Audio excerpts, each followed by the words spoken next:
Welcome to Scatter Travel TV with our continuation on our trip to Alaska. Going to Alaska, one of the main reasons that you would go would be to see wildlife.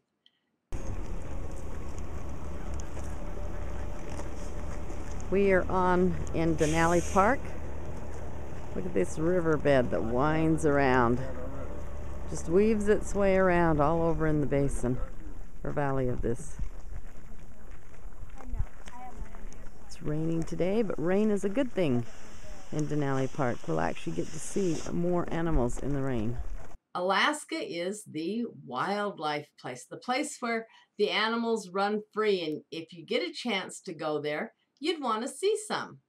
On my last video, we went through Denali Park, but I did not have the time to show you the animals that we saw. So in this video, I would like to take you through and show you some of the animals that were in Denali Park.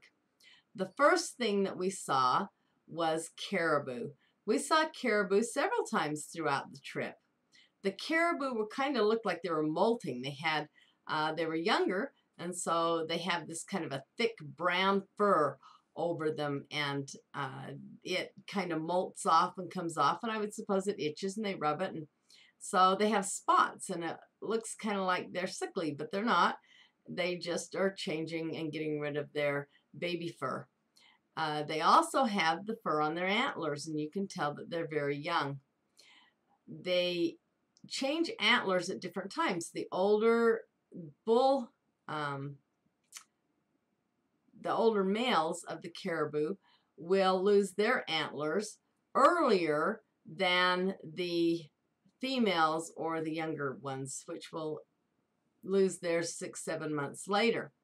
And so, it's amazing to me. I mean, look at the size of these horns, and a full-grown one, which we didn't see. Well, we saw some, but not the ones that had the huge racks.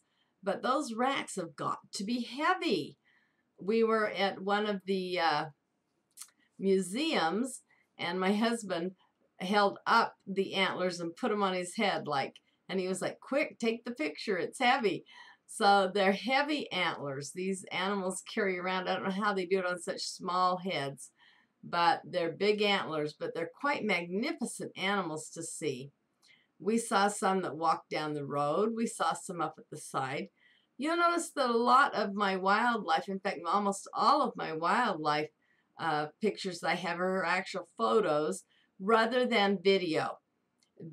I have a long lens camera, magnification camera, to take pictures of animals that are further away, and most of what we saw were not close to the vehicle that we were in. One of the things that is really important anytime you're going to go seeing wildlife and you want to photograph is you're going to have a lens that's long enough to bring them in close, because you're out a long ways. When you're looking at wildlife, most of the time they're not up close, like within the 3 feet, like you'd take a picture with a normal camera. You're going to be a long ways off. This is a 300 lens, and even then, you know, it's hard to get them when they're clear out in the field or up on a mountain. So be sure that you have the kind of camera equipment that you want when you travel, especially if you're looking at wildlife. And so we were using our long lenses in order to capture pictures of these. So we weren't able to do much with the video, because when we took pictures with the video, you just didn't see it. So these are pictures, but I'll try to kind of walk you through them. So the caribou are an interesting animal. Another thing I learned about caribou that I never knew. Here's a big surprise for most people. Do you know what a domesticated caribou is called?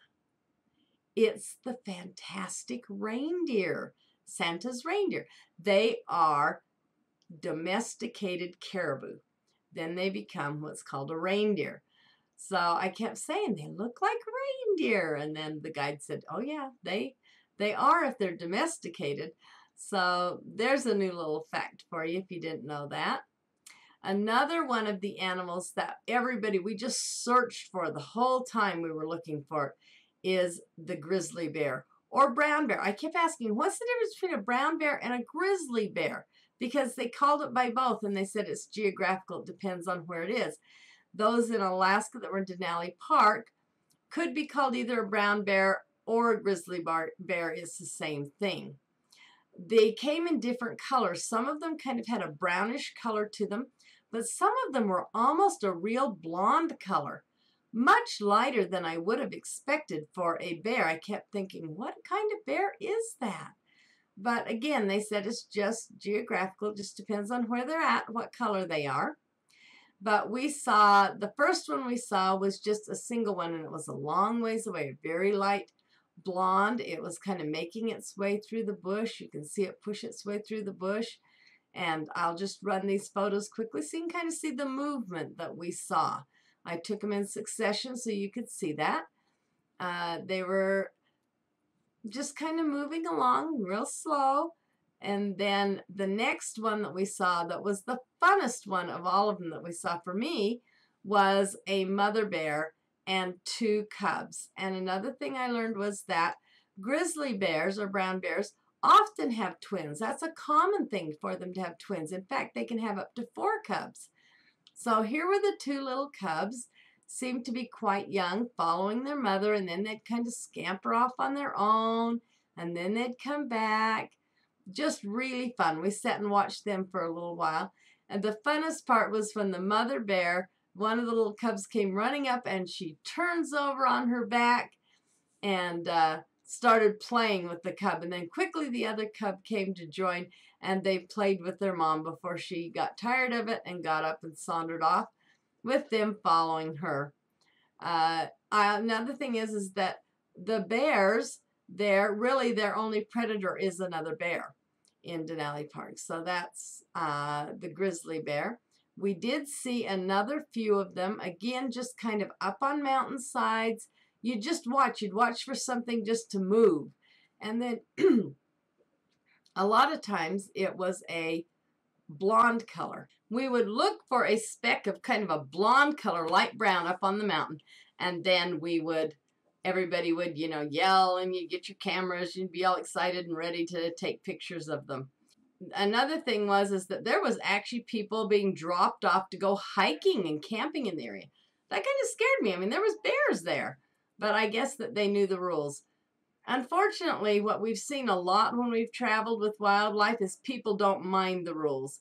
So it's a really good idea if you really do obey the rules. These are wild animals. They might look nice. They might be a ways off. Don't get out of your vehicle. Don't go wandering off through the weeds or through the grass trying to get closer for a better picture. Wildlife are wildlife, and they'll react like that. If they feel threatened, they may attack you. So you need to be careful. It's not something to mess with.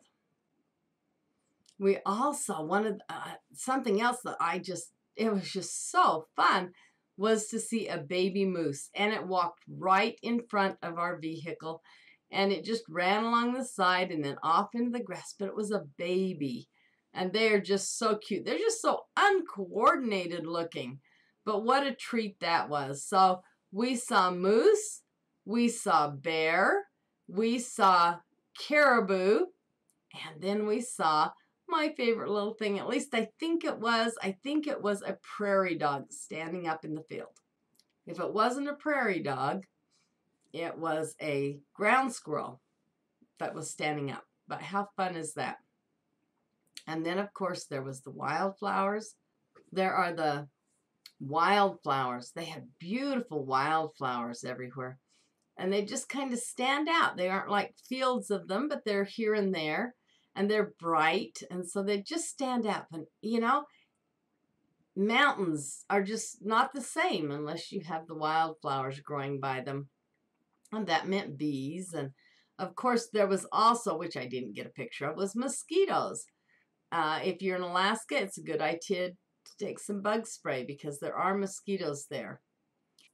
When you're going anywhere where you're going to photograph wildlife, make sure that you have a lens that will allow you to bring that in closer. You have got to have a lens.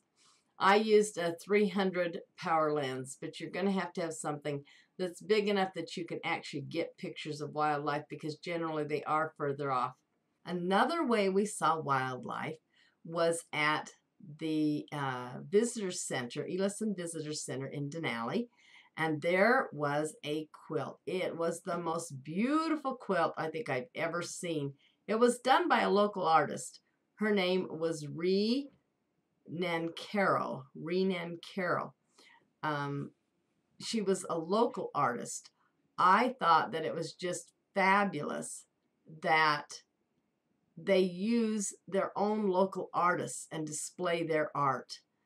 That is how it should be. You should be able to go to a place and see something done by a local artist so you get a feel for the people and understand the talent that they have in their region and their area. This is called the Seasons of Denali.